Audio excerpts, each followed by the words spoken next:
سامعین اکرام السلام علیکم ورحمۃ اللہ وبرکاتہ۔ سیرت النبی کی قسط نمبر 22۔ ابو طالب کی خدمت میں قریش کا آخری وفد۔ رسول اللہ صلی اللہ علیہ وسلم نے شعب ابی طالب سے نکلنے کے بعد پھر حسب معمول دعوت و تبلیغ کا کام شروع کر دیا۔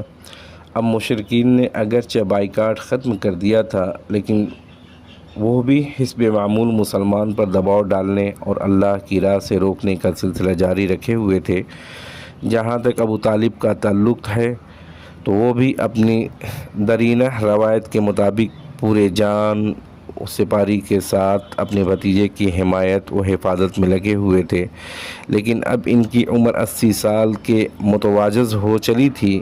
کئی سال سے پے در پہ سنگین آلات و حوادث نے اور خصوصاً محصوری نے انہیں توڑ کر رکھ دیا تھا۔ ان کے قوا مدمل ہو گئے تھے اور کمر ٹوٹ چکی تھی۔ چنانچہ گھاٹی سے نکلنے کے بعد چند ہی مہینے گزرے تھے کہ انہیں سخت بیماری نے آن پکڑا۔ اس موقع پر مشرکین نے سوچا کہ اگر ابو طالب کا انتقال ہو گیا اور اس کے بعد ہم نے ان کے بھتیجے پر کوئی زیادتی کی تو بڑی بدنامی ہوگی، اس لیے ابو طالب کے سامنے ہی نبی صلی اللہ علیہ وسلم سے کوئی معاملہ طے کر لینا چاہیے۔ اس سلسلے میں وہ بعض ایسی روایتیں بھی دینے کے لیے تیار ہو گئے جس پر اب تک راضی نہ تھے۔ چنانچہ ان کا ایک وفد ابو طالب کی خدمت میں حاضر ہوا اور یہ ان کا آخری وفد تھا۔ ابن اسحاق وغیرہ کا بیان ہے کہ جب ابو طالب بیمار پڑ گئے اور قریش کو معلوم ہوا کہ ان کی حالت غیر ہوتی جا رہی ہے تو انہوں نے آپس میں کہا کہ دیکھو، حمزہ رضی اللہ تعالیٰ عنہ، عمر رضی اللہ تعالیٰ عنہ مسلمان ہو چکے ہیں، محمد صلی اللہ علیہ وسلم کا دین قریش کے ہر قبیلے میں پھیل چکا ہے، اس لیے چلو ابو طالب کے پاس چلیں کہ وہ اپنے بھتیجے کو کسی بات کا پابند کریں اور ہم سے بھی ان کے متعلق عہد لے لیں، کیونکہ واللہ ہمیں اندیشہ ہے لوگ ہمارے قابو میں نہ رہیں گے۔ ایک روایت یہ ہے کہ ہمیں اندیشہ ہے کہ یہ بڈھا مر گیا اور محمد صلی اللہ علیہ وسلم کے ساتھ کوئی گڑبڑ ہو گئی تو عرب میں ہمیں طعنہ دیں گے، کہیں گے کہ انہوں نے محمد صلی اللہ علیہ وسلم کو چھوڑے رکھا اور اس کے خلاف کچھ کرنے کی ہمت نہ کی، لیکن جب اس کا چچا مر گیا تو اس پر چڑھ دوڑے۔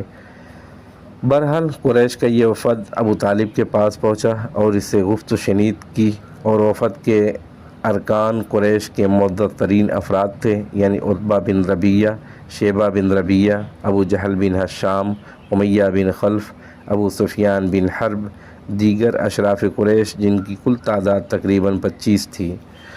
انہوں نے کہا، اے ابو طالب، ہمارے دین اور آپ کا جو مرتبہ و مقام ہے اسے آپ بخوبی جانتے ہیں، اور اب آپ جس حالات سے گزر رہے ہیں وہ بھی آپ کے سامنے ہیں۔ ہمیں اندیشہ ہے کہ یہ آپ کے آخری ایام ہیں، اور ادھر ہمارے آپ کے بھتیجے کے درمیان جو معاملہ چل رہا ہے اس سے بھی آپ واقف ہیں۔ ہم چاہتے ہیں کہ آپ انہیں بلائیں، ان کے بارے میں ہم سے کچھ عہد و پیمان لیں، ہمارے بارے میں ان سے عہد و پیمان لیں، یعنی وہ ہم سے دستکش رہیں اور ہم ان کی دستکش رہیں، اور ہم کو ہمارے دین پر چھوڑ دیں، ہم ان کو ان کی دین پر چھوڑ دیں۔ پھر ابو طالب نے آپ صلی اللہ علیہ وسلم کو بلوایا۔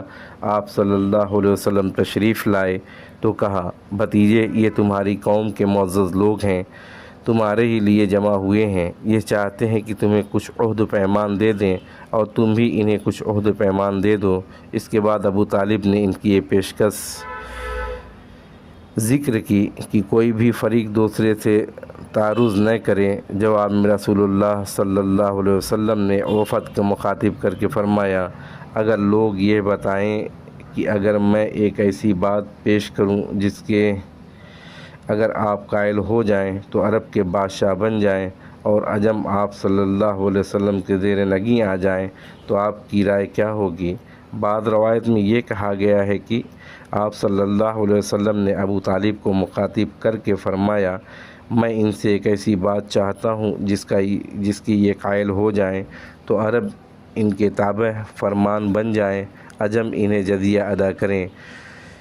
ایک اور روایت میں یہ مذکور ہے کہ آپ صلی اللہ علیہ وسلم نے فرمایا، چچا جان آپ کیوں نہ انہیں ایک ایسی بات کی طرف بلائیں جو ان کے حق میں بہتر ہے۔ انہوں نے کہا، تم انہیں کس بات کی طرف بلانا چاہتے ہو؟ آپ صلی اللہ علیہ وسلم نے فرمایا، میں ایک ایسی بات کی طرف بلانا چاہتا ہوں جس کے قائل ہو جائیں تو عرب ان کا تابع فرمان بن جائے، عجم پر ان کی بادشاہت قائم ہو جائے۔ ابن اسحاق کی یہ روایت یہ ہے کہ آپ نے صلی اللہ علیہ وسلم نے فرمایا، آپ لوگ صرف ایک بات مان لیں جس کی بدولت آپ عرب کے بادشاہ بن جائیں گے، عجم آپ کے زیر نگی آ جائیں گے۔ بہرحال جب یہ بات آپ نے کہی وہ لوگ کسی قدر توقف میں پڑ گئے اور سٹ پٹا گئے۔ وہ حیران تھے کہ صرف ایک بات جو اس قدر مفید ہے اسے مسترد کیسے کر دیں۔ آخرکار ابو جہل نے کہا، اچھا بتاؤ تو وہ بات ہے کیا؟ تمہارے باپ کی قسم، ایسی ایک بات کیا 10 باتیں بھی پیش کرو تو ہم ماننے کو تیار ہیں۔ آپ صلی اللہ علیہ وسلم نے فرمایا، آپ لوگ لا الہ الا اللہ کہیں اور اللہ کے سوا جو کچھ پوچھتے ہو اسے چھوڑ دیں۔ اس پر انہوں نے ہاتھ پیٹ پیٹ کر اور تالیاں بجا بجا کر کہا، محمد صلی اللہ علیہ وسلم تم یہ چاہتے ہو کہ سارے خداؤں کی جگہ بس ایک ہی خدا بنا ڈالوں؟ واقعی تمہارا معاملہ بڑا عجیب ہے۔ پھر آپس میں ایک دوسرے سے بولے، خدا کی قسم یہ شخص تمہاری کوئی بات ماننے کو تیار نہیں، لہذا چلو اپنے آباء و اجداد کے دین پر ڈٹ جاؤ، یہاں تک کہ اللہ ہمارے اور اس شخص کے درمیان فیصلہ فرما دے۔ اس کے بعد انہوں نے اپنی اپنی راہ لی۔ اس واقعے کے بعد انہی لوگوں کے بارے میں قرآن مجید کی یہ آیت نازل ہوئی،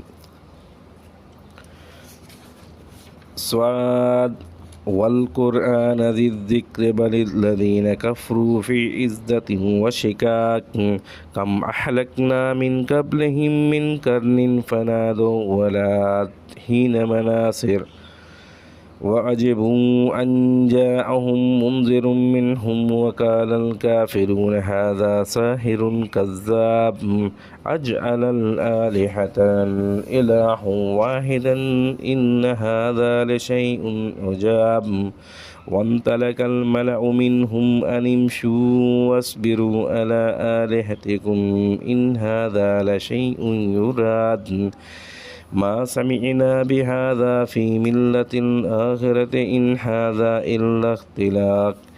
سعاد قسم ہے نصیحت بھرے قرآن کی، بلکہ جنہوں نے کفر کیا ہیکڑی اور ضد میں ہم نے کتنی ہی قومیں اس سے پہلے ہلاک کر دیں۔ وہ چیخے چلائے لیکن اس وقت جب بچنے کا وقت نہ تھا۔ انہیں تعجب ہے کہ ان کے پاس خود انہی میں سے ایک ڈرانے والا آ گیا۔ کافر کہتے ہیں یہ جادوگر ہے، بڑا جھوٹا ہے، کیا اس نے سارے معبودوں کی جگہ بس ایک ہی معبود بنا ڈالے؟ یہ تو بڑی عجیب بات ہے۔ ان کے بڑے بڑے یہ کہتے ہوئے نکلے، چلو اپنے معبود پر ڈٹے رہو۔ یہ ایک سوچی سمجھی اسکیم ہے، ہم نے کسی اور ملت میں یہ بات نہیں سنی، محض گڑنت ہے۔